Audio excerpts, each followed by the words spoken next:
बिस्मिल्लाहिर्रहमानिर्रहीम। अस्सलाम वालेकुम डियर स्टूडेंट्स, उम्मीद करता हूँ कि आप खैरियत से हैं, खुश हैं। मेरा नाम रायनूर है और मैं आपको अपने चैनल पे वेलकम करता हूँ। इस वीडियो में मैंने आपके साथ 2 क्वेश्चंस जो हैं वो डिस्कस करने हैं और ये दोनों क्वेश्चंस ई-कैट 2017 में आए थे। ठीक है जी, तो आए स्टार्ट करते हैं। दोनों क्वेश्चन जो हैं वो मैट्रिसेस वाले टॉपिक से रिलेटेड हैं और मैट्रिसेस के से यानी कि मैट्रिसेस का जो टॉपिक है उसमें सिस्टम ऑफ होमोजीनियस इक्वेशन जो है system of linear homogeneous equation जो हैं उसका जो चार्ट मैंने आपके साथ डिस्कस किया था, एक टेबल बनाया था, उससे रिलेटेड ये क्वेश्चन है। आपको उस टेबल के लिए वो टेबल याद होना चाहिए और उसमें homogeneous system of equation, non homogeneous system of equation, फिर उसके बाद कंसिस्टेंट, इनकंसिस्टेंट, ये सारी चीज़ें जो हैं वो याद होनी चाहिए। और वो चार्ट जो है वो बहुत इम्पॉर्टेंट है, उसमें से अक्सर क्वेश्चन जो है वो पूछा जाता है। मैट्रिसेस में से जो क्वेश्चन है वो लाजमी आता है ई-कैट के पेपर में। मैट्रिक्स वाला टॉपिक है और उसके बाद लोगरिथम में से 2 क्वेश्चन, इस तरह के कुछ टॉपिक हैं जिसमें से वो लाजमी क्वेश्चन देता है। बाकी आप ई-कैट की कोर्स आउटलाइंस भी देख सकते हैं, ठीक है, तो उससे भी आपको अंदाज़ा हो जाएगा कि ये वाले जो टॉपिक हैं उसमें से वो क्वेश्चन लाजमी दे रहा है। अच्छा जी, आइए जी इस क्वेश्चन के ऊपर। तो क्वेश्चन की स्टेटमेंट है कि the reduced row echelon form of a linear system given by, तो ये रिड्यूस्ड रो एचिलन फॉर्म जो है वो दिया हुआ है, तो इसका सोल्यूशन बताएं क्या है। Alpha option no solution, exactly 1 solution, 2 solutions, infinite many solutions. तो देखें, अगर आपको वो चार्ट याद है जो मैंने आपको बनवाया हुआ है तो आप ये इजीली क्वेश्चन जो है वो सोल्व कर सकते हैं और इसका आंसर आप बता सकते हैं। सबसे पहले आप देखें, ऑगमेंटेड मैट्रिक्स का जो रैंक है वो कितना है, 3 है। जब मैं इक्वल के बाद वाले जो कांस्टेंट हैं उनको भी मैट्रिक्स के अंदर शामिल कर लेता हूँ तो वो ऑगमेंटेड मैट्रिक्स बन जाता है, इस बात का आपको पता है।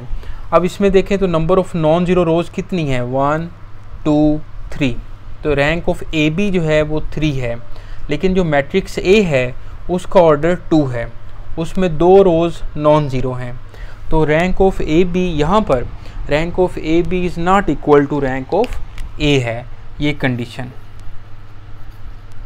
Rank of A B augmented matrix का रैंक और रैंक ऑफ ए जो है वो इक्वल नहीं है। इसके बाद अब ये तो आपको पता है कि इक्वल के बाद जो कांस्टेंट हैं वो नॉन ज़ीरो हैं, यानी कि if at least 1 of K1, K2, K3 is non zero then the system is called non homogeneous system of linear equations. तो ये नॉन होमोजीनियस सिस्टम की बात कर रहे हैं। अब इसमें जब rank of A B is not equal to rank of A है तो ये नो सोल्यूशन की बात कर रहे हैं ये, और ये इनकंसिस्टेंट है, नो सोल्यूशन। इसमें ए डिटर्मिनेंट जो है वो भी ज़ीरो होना चाहिए, ए डिटर्मिनेंट जो है वो भी ज़ीरो होना चाहिए। तो मैं चेक कर लेता हूँ, 1 0 0 0 2 -1 एंड 0 0 0, इसका आप डिटर्मिनेंट लें तो देखें, तो R1 से एक्सपेंड करें तो 0 -0 और फिर -0 + 0, यानी कि R1 से आप एक्सपेंड करें तो इसका जो डिटर्मिनेंट है वो 0 आ रहा है। तो ये नो सोल्यूशन की दोनों कंडीशन जो हैं वो फुलफ़िल कर रहा है क्वेश्चन। तो इसका जो आंसर बनेगा वो बनेगा अल्फ़ा नो सोल्यूशन। ठीक है जी, अंडरस्टैंड कर रहे हैं ये बात आप, ये क्वेश्चन आपको समझ आ रहा है। अब चलते हैं जी नेक्स्ट क्वेश्चन पे। नेक्स्ट क्वेश्चन में देखें तो हमारे पास एक 4x4 ऑर्डर का मैट्रिक्स है और इसका हमने रैंक बताना है। रैंक बेसिकली इसकी जो डेफिनेशन है वो ये है कि when we reduce a matrix in reduced echelon form then number of non zero rows is called rank.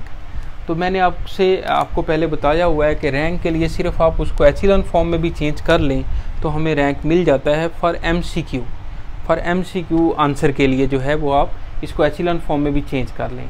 लेकिन इस क्वेश्चन को आप ज़रा गौर से देखें तो इसमें एक रिलेशन भी बन रहा है। जैसे मैं कॉलम 1, कॉलम 2, कॉलम 3 को ऐड करूँ तो कॉलम 4 बन रहा है ना। इसी तरह 2 + 0 + 0 करूँ तो ये 2 आ रहा है।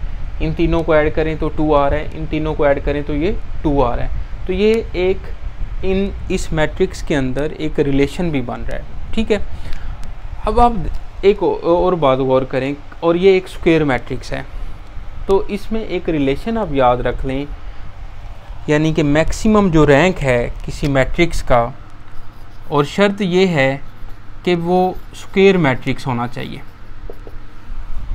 Maximum rank is equal to least index of matrix order, ठीक है जी, और माइनस यानी कि least index of matrix order minus करना है आपने total number of relations, total number of relation form.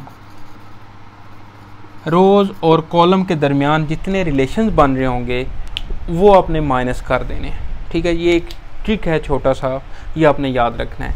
अब देखें इसमें least index of matrix order क्या है, इसका ऑर्डर क्या है 4, ओके।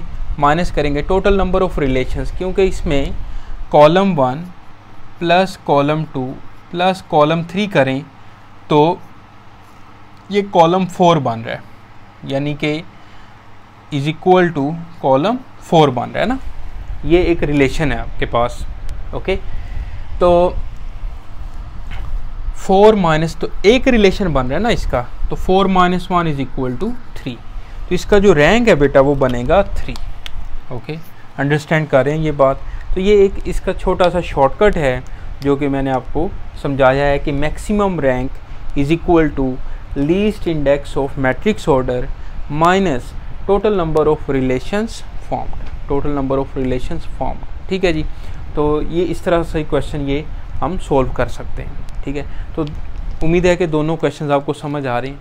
इसके अलावा इसमें कोई प्रॉब्लम हो, कोई आप बात पूछना चाहें तो लाजमी पूछें, ये बंदा ना चीज़ जो है वो हाजिर है। तो बाकी मैं भी अभी सीखने के प्रोसेस में हूँ। कोई भी जो इंसान है वो परफेक्ट नहीं होता, सारी उम्र बंदा सीखता है, तो आहिस्ता आहिस्ता चीज़ें आती हैं। तो बाकी इसको अच्छे से पढ़ें आप, और वीडियो अच्छी लगे तो दोस्तों के साथ शेयर भी करें, और नेक्स्ट वीडियो तक के लिए इजाज़त दें। अपना बहुत ख्याल रखें। अल्लाह हाफिज़।